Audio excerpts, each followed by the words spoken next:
Hello everyone and welcome back to my channel. My name is Abby and I've got two quick disclaimers before we get into the reading wrap up for October. One, I am getting over a cold and I think at this point my voice is finally mostly normal, but I don't know if I actually have the stamina to get through all of the books that I read this month without my voice going, so if it starts getting a little shaky, just pretend you don't notice. And two, I'm going to be touching my hair constantly throughout this video because I straightened it for the first time in literally years. I wanted to see how long it actually would be if I straightened it, and like, guys, like, long, right? Like, that's long. Not even 2 years ago, my hair was this short, and now it's this long. I can't stop touching it. I'm sorry. We have now disclaimed, and now it's time to get into the books. I read 9 books in the month of our Lord and Savior, October, and though not all of them were winners, I'm very excited to tell you about them, starting with one that I own, which is Wakenhyrst by Michelle Paver. This is a book that I got for my birthday. My birthday was in June. It did take me several months to actually sit down and read this, and this is the first of the birthday books that I have picked up to read. Sorry, Mom. I finished this book on October 2nd. I read it in one day. I had like an 8-hour shift that day and I was exhausted by the end of it, and I was like, there's no way I'm actually going to accomplish anything tonight, and then I read the entire book. So anyway, what is this book about? This is a gothic thriller, or as some people have called it, chiller, because as they say, it's a little more chills than thrills, which I do agree with them. This book follows a young girl named Maud who is living in this gorgeous Edwardian manor in the middle of the fens, and she's with her father, who we learn in the very first chapter will later commit a very bizarre and random murder. The actual bulk of the story begins several years before the murder, and we follow Maud as she watches her father kind of just descend into madness, and wow. This book pretty much has it all. It's feminist, it's really atmospheric. I thought it was so gripping, I could not put it down. For me, it was the perfect way to kick off the month of October because this book is spooky but with substance, and I really appreciated that. I also got to feel very, very smart because a big focus of this book is the figure Marjorie Kemp, who I learned about in a medieval literature class that I took. And it was very gratifying to read this book and be like, oh, I know who they're talking about. I know about Marjorie Kemp. So on top of everything else, this book gave me an ego boost, which, like, I'm never gonna say no to an ego boost. I ended up giving this 4 stars, but the only reason it wasn't a 5 is because at times I felt like it got a little bit repetitive, and there was just, like, one choice that was made in the ending that I didn't love, but this is still like a glowing 4 stars. Recommend to everybody, that sort of thing. I'm not somebody that feels the need to own a lot of books, but this is a book that I am very, very happy to own. I think it's just gorgeous, and I could definitely see myself rereading it at some point because, whew, so beautiful. Definitely recommend this one. Next up, I read Heart of Darkness by Joseph Conrad. I finished this on October 5th. It was for class. You can tell by the fact that I have highlighted the pages. I would never do that in a book that was not for class. This little novella is about the horrors of colonialism as told through the eyes of Marlowe, who is a narcissistic, racist, all of the ists, basically. And if you want to know more about Heart of Darkness, you could probably just read it. It's a novella, it's very short. I don't usually rate books that I read for class because honestly, I have to save my thoughts for class. I got a 12-page paper that I gotta write on this little guy, so this is a book I read. That's all the information I really have to give on that. I put a frightening amount of triconcentrate in this. Next up we have The Twisted Ones by Kingfisher. I read this on October 8th. This book is about a woman named Mouse who goes to her deceased grandmother's house to kind of clean things out. Her grandmother was a hoarder, and as she is going through her stuff, she starts finding some rather creepy things. She finds that the woods that her grandma lives in are a little on the creepy side, and there are some spooky things afoot. This book is a solid 3 stars in that it was equal parts good and equal parts bad. There's a lot of books that I read and rate 3 stars just because they didn't do a lot for me. This was not one of them. This was genuinely like a split in terms of you did some things right, and oof, you really screwed the pooch on other things. The good things, this book was genuinely scary, and I don't tend to get scared by books very often. Granted, this was definitely like ticking off a lot of boxes that I like specifically am afraid of. Like, for example, I am terrified of windows at night, and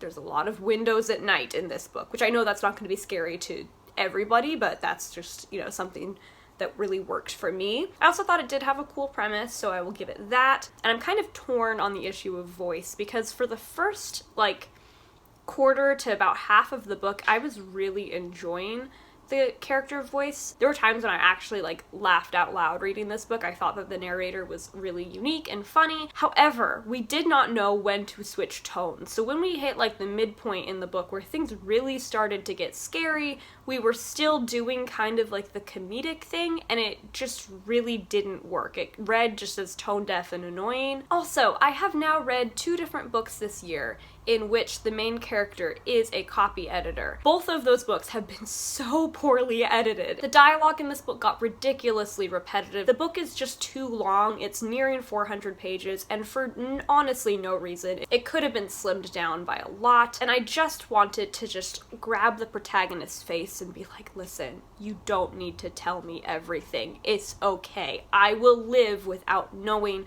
about every single detail of your life. I will live without knowing every single detail of your day. I'll be fine. But if you want to be scared, I would recommend this still. I think it's a fun read. This also was an ego booster because it was the second book that I read this month that heavily relied on some old like class materials that I read. This one was looking at The White People by something Machen, I think his name is. I don't know. I'll put it on the screen in post. But I read this in another class, and so when I was recognizing that like, oh, they based this book on The White People, another book that I read in class, my ego was absolutely through the roof, and now nobody can tell me that I am wasting my college fund on an English degree because look how smart I am.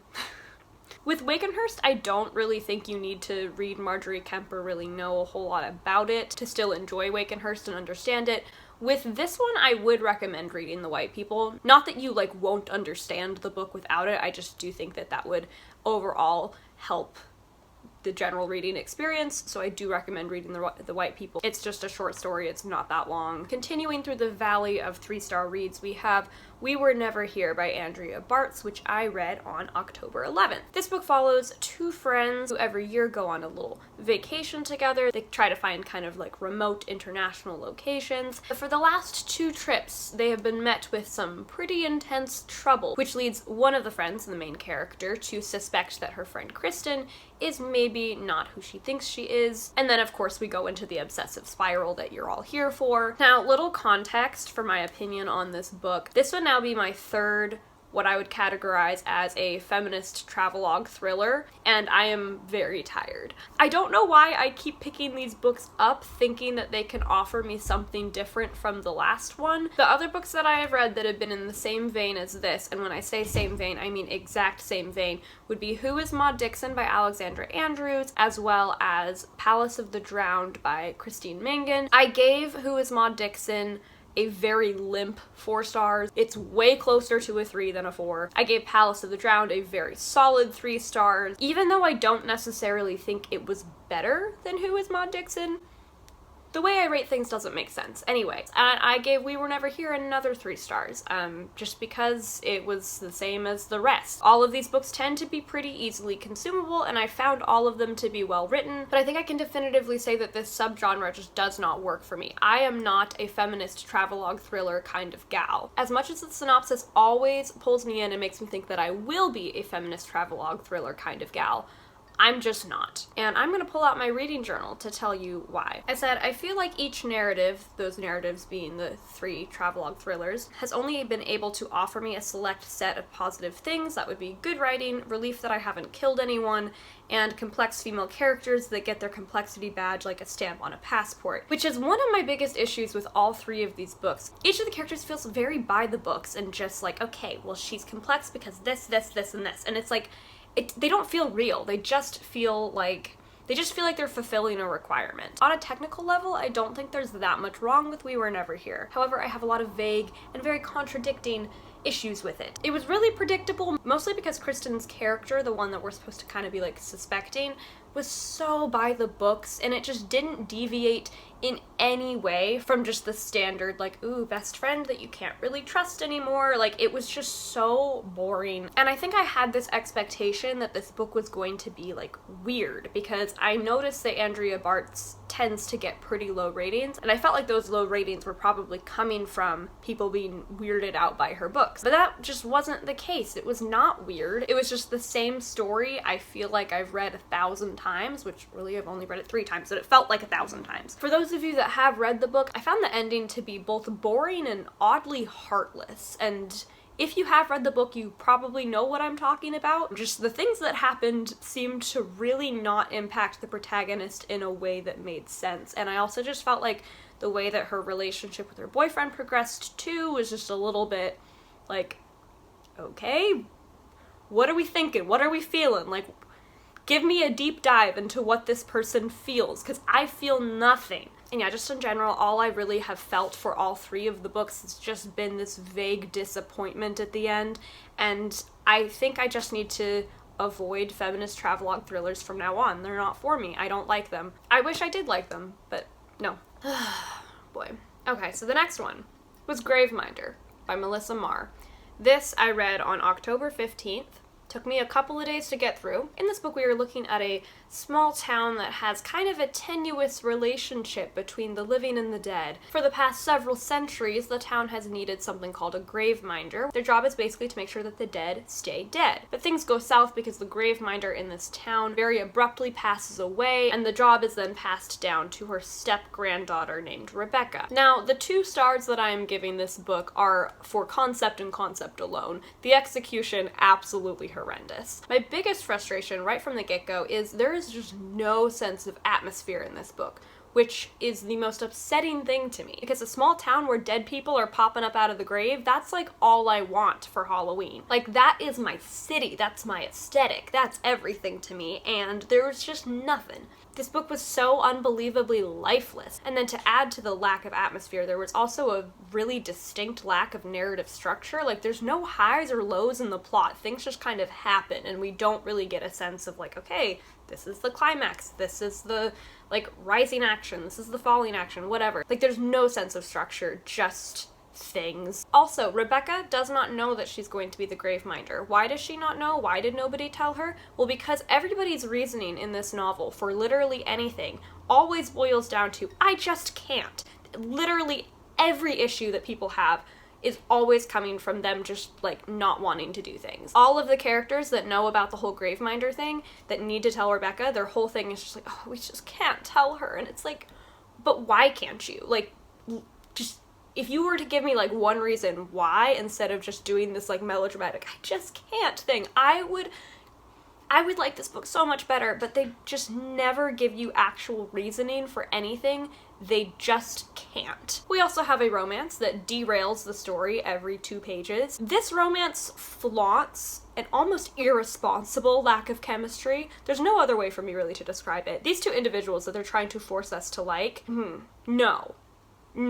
This is only aided by the fact that this book has horrific dialogue. You can probably figure that out already based on the fact that I've been saying that most of their reasoning for things is just to say, I just can't. The dialogue was so bad. They at one point used the word caterwauling unironically, just in a sentence. Like, people do not talk like that. And, like, maybe I was hyper-fixated on the dialogue because as I was reading this in one of my creative writing classes, we were focusing on dialogue that week. But, like, there's some things with dialogue that I feel like are just common knowledge. You definitely do not need to take a class in dialogue to know that the dialogue in this book is not good. I know I'm getting nitpicky now, but there's also this weird aversion to calling the people coming up from the grave zombies. Like, they refuse to call them zombies. At one point they even say, like, no, they're not zombies, and I'll tell you why. And it's like, okay, you know what? It's okay if they're zombies, right? Like, everybody likes a good zombie story. Like, just let them be zombies. It's fine. Building off of that point into, like, the real issue, this book had just a bizarre amount of world building with no atmosphere to back it up. I know that some people go into books wanting world building, and occasionally I, like, am wanting world building as well, but in this setting, I really just kind of wanted to, like, pull the author aside and be like, listen, none of us really asked for this. We asked to be scared, and, like,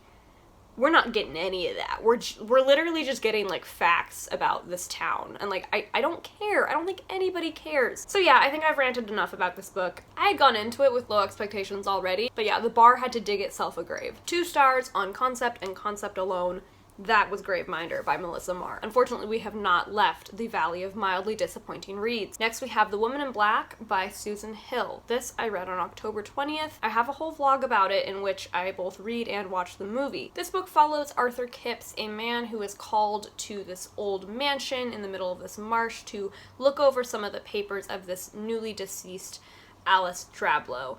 And when he gets there, he is haunted by the presence of this woman in black. Now, this book, in contrast to Graveminder, was very atmospheric, but there's not a whole lot else to say about it, unfortunately. I found that the author kept the stakes almost pitifully low until the very last second. And when I say last second, I literally mean like 10 pages to the end. That's when they were like, oh yeah, you wanted stakes? I have stakes. And it's like, it's too late now. I spent so much of the book being like, well, why does it even matter that he keeps seeing the woman in black? Like, she's not doing anything to him. For those of you that have read the book or seen the movie, you know it really does matter that he keeps seeing the woman in black. It matters a whole heck of a lot, but we don't find this out until the very, very end. Now, I did mention that I watched the movie as well. I think that the movie is marginally better than the book. However, I don't think that either of them really did the concept justice. I think that there is a perfect form of the Woman in Black universe out there somewhere that might exist in the second movie, because they did in fact make another one. My roommates and I are probably going to check that out at some point to see if it maybe improved upon things. I don't know. I just kind of felt like the Woman in Black did not give what needed to be given, and I gave it 3 stars. Next up we have Mercury by Hope Larson, which I read on October 21st. This is a graphic novel that's set in 2 timelines, but the setting for both of them is a town in Nova Scotia. Both stories are loosely revolving around gold that was found in Nova Scotia. Now, this book I'm probably a little unreasonably annoyed with, and it's mostly because I initially was going to give this 3 stars. But as I was thinking, like, okay, this is probably a 3-star read, I realized that I have a tendency to give graphic novels a lot of leeway that they don't always deserve. And in this case, this book did not deserve 3 stars. It was not good. It was a half-baked book. And I'm not going to let the laziness of this book slide just because it's a graphic novel. I still am going to have the same standards for a well-written story as I would a non-graphic novel. There were a lot of things that this book refused to commit to, and I'm gonna list them off now. It refused to commit to magical realism. It wouldn't commit to a treasure hunt storyline. It also would not commit to a forbidden romance. It wouldn't commit to a coming-of-age story. It wouldn't commit to being anything. And that irritated me to no end. I don't really like magical realism that much, but if they'd committed to it, I would have liked it more. I also don't really like treasure hunt stories that terribly much, but I would have liked it more if they had actually committed to it. I do like coming-of-age stories occasionally, a lot of times in the graphic novel format, but they didn't commit to that either. Forbidden romances also kind of meh, but hey, if you committed to it, I might have liked it. This book just felt like a compilation of like half ideas that just never got off the ground, and it was so irritating. Also, the author is not from Nova Scotia, and like most of the time that does not matter to me. Like, I don't care if an author is from Forks, Washington. Like, she can still write Twilight. I don't care. That's fine. But this author is also not Canadian. Once again, I wouldn't have an issue with it. However, this book shoves Canada-isms at you from like all sides, and all of the comments on the Goodreads page are like, none of these are real, you know? Like, it was so obvious that the author just Wikipedia'd a bunch of stuff and then just shoved it into the book and like tried to be like, oh, look at me, I know how to build a setting. And it's like, did you talk to anybody that's actually from Nova Scotia to fact check anything at all? Because literally everybody is saying that you're wrong. So I ended up giving this book 2 stars because being a graphic novel does not give you an excuse to just kind of phone it in on the actual plot and story, character development, all that. That's really the stuff I care about. And honestly, even if I didn't care about it, the pictures in this book aren't even that pretty. I'm not an artist. This is purely subjective. I know nothing about art. I'm just saying. Just the lack of effort in this book made me mad. Next up, we have another 2-star read. I'm so sorry. This has turned into a very negative video. I promise that I do like some books. Remember, I did like this one. I liked this one a lot. Anyway, All Eyes on Her is by E.L. Flynn, and I finished it on October 23rd. I did read it in a day, so, you know, give credit where credit is due there. This is a multimedia, multi-perspective look at a murder case that is following a teenage girl who went on this ill-fated hike with her boyfriend. The boyfriend is now dead. Was it murder? Was it an accident? Was it self-defense? You be the judge. Literally, you're gonna be the judge because the ending's ambiguous. I don't mind an ambiguous ending. So like that was not an issue for me. It was an issue for a lot of other people. Pretty much everybody that rated this book low was mad because of the ambiguous ending. Once again, that is not a game changer for me. However, there were a lot of things that did not work for me, and the main thing was the existence of what I have now coined to be the YA teenage underworld. Let me explain what I mean by that. I feel like in just about every YA thriller out there, not all of them, but you know, most of them, there is this kind of seedy underbelly of teenage existence in which everybody's cheating on each other, everybody's making really big mistakes at parties, and there's all these scandals, and it's just a whole thing. And like, I understand that the high school environment breeds a paranoia that like kind of allows this teenage underworld to form. Like, I was in high school not that long ago, and I remember high school being kind of a rumor mill at a lot of times, and like, you're always kind of second-guessing yourself and second-guessing others, and once again, there's a hint of paranoia in the air at all times, I feel like. And there's all this like question around like, oh, who's sleeping with who, and who's doing this, and who's doing that. So like, I understand the existence of the teenage underworld that always crops up in these types of books. However, I'm just not that interested in it, especially because like, teenagers go through real stuff. Like, honestly, a lot of what I wrote as a teenager was like me trying to process a lot of the trauma that I went through in high school as a teenager, where real bad stuff happens all the time. But this like weird kind of like sexed up version of what teenagers go through is always presented in such an out of touch way, and we just see it everywhere in YA thrillers, and I don't really like it. And honestly, I think that that is kind of the only draw of this book, is the fact that like there's a lot of cheating and scandal and like, oh, it's very One of Us is lying, Gossip Girl, that sort of thing, which it's just not really my thing. If it is your thing, however, I still would not recommend this book. It shows off a very underdeveloped twist at the end. I felt like every perspective of the characters was very distanced, like I couldn't really get into the heads of anybody. There's also a lot of unacknowledged and illegal relationships that happen in this book. The main character is a high school student. Her boyfriend that dies is an adult. This is not talked about at all, and it is not the only relationship where this is the case, and that really bothered me. Obviously, the existence